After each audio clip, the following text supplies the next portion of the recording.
Muling pinagyabang ng Japanese boxing superstar and two-division undisputed champion and the Japanese monster Naoya Inoue ang mga upcoming fights nito para sa taong 2025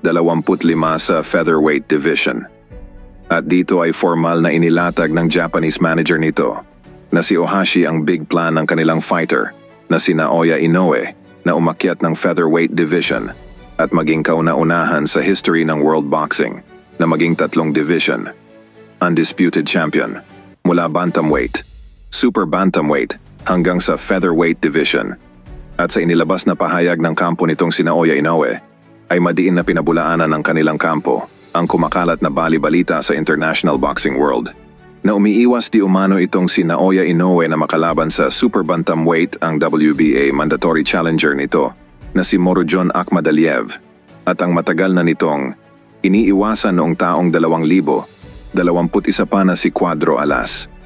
At dahil sa nasabing issue ay dumepensa ang kampo ni Naoya Inoue na paano raw ito matatakot sa isang boxer na tinalo lamang ni Marlon Tapales na siyang binugbog lamang nito at paano rin raw ito matatakot sa isang boxer na hindi magawang makuha ang tamang timbang tuwing may laban na walang ibang pinapatamaan kundi itong si Casimero.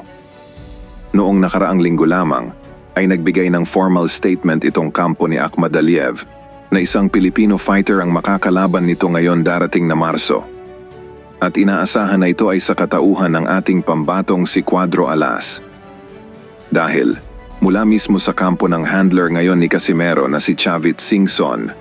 na may 2 linggo na rin silang nakikipagnegosasyon sa kampo nitong si Akhmadaliev para sa isang matchup sa bansang Uzbekistan na kung saan ay no choice itong si Casimero kundi lumabas ng bansa at dumayo sa balwarte ni Akhmadaliev.